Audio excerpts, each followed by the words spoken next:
Is welcome. आम्ही दरवाजे नाही बंद केले. म्हणजे गेल्या वेळेस जे बिनसलं होतं उद्धव ठाकरेंच्या त्यांच्या आघाडीत जाण्यावर, आता तुम्ही परत एकदा उद्धव ठाकरेंसोबत चर्चा करायला तयार आहात? आले तर आम्ही चर्चा करणार. आम्ही कुठं नाही म्हणतोय, पण आम्ही कोणाकडे जाणार नाही. दुसरं, आता हा एक मुद्दा झाला. दुसरीकडे राज्याच्या राजकारणामध्ये निवडणुकांची तयारी आता टिपेला आलेली आहे.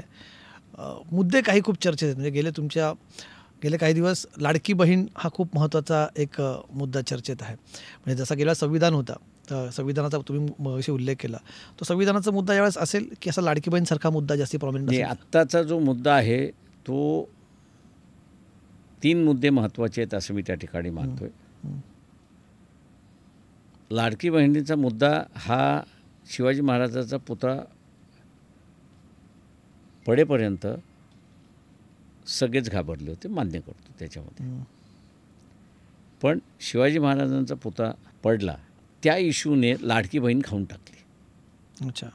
त्याच्यामुळे गावोगाव चर्चा अशी आहे की मेटलचा पुतळा कसा पडतो. काय गावागावामध्ये 3 पुतळे आपल्याला बसलेले दिसतात, आणि तेही कसे दगडावरती बसलेले आहेत, विटांवरती बसलेले आहेत.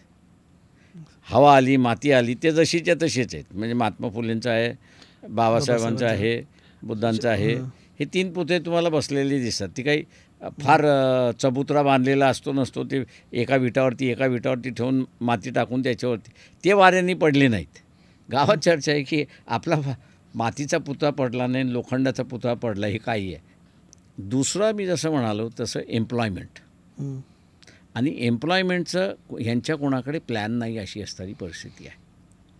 ते आम्ही आता लवकरच लोकांसमोर तुम्ही एम्प्लॉयमेंट कसं जनरेट करू शकता याचा आम्ही असा एक प्लॅन मांडतो आहोत.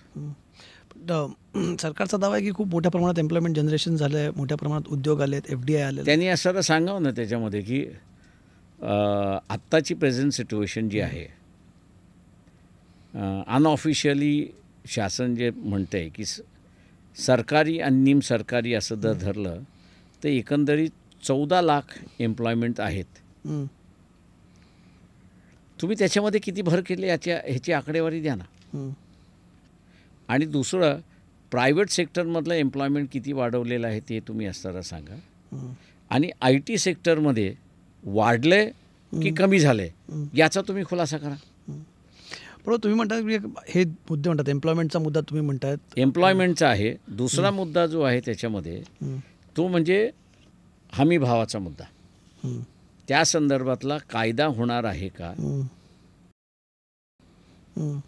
आणि जो कोणी हमी भावामध्ये घेणार नाही त्याला तुम्ही हमी भावामध्ये घेतलं पाहिजे याच्यासाठी फोर्स कसं करणार. पण मग गेल्या वेळेसारखं संविधान बचावाचा मुद्दा यावेळेस प्रभावी नसेल. यावेळेस संविधान वाचलं लोकांचं म्हणणं आहे. म्हणजे मुसलमानांचं म्हणणं असं आहे की संविधान आम्ही वाचवलेलं आहे, आता काही कोणी बदलू शकत नाही. 100 वर्ष कोणी आता संविधान बदलतो असं भाषाही करणार नाही. त्याच्यामुळे आपण बघत असाल की मुस्लिम मासमध्ये एक चर्चा सुरुवात झालेली आहे कि हमने आपको सत्ता में बिठाया, हमने आपको इज्जत दी, इतने सारी जीत के लिए आए, अब हमारी भागीदारी और हिस्सेदारी की बात करो.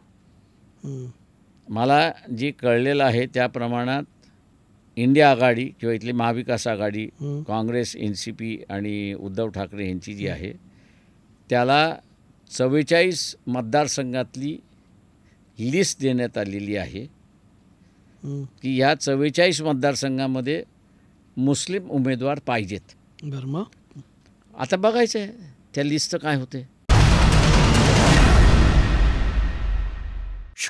ये है शुक शुक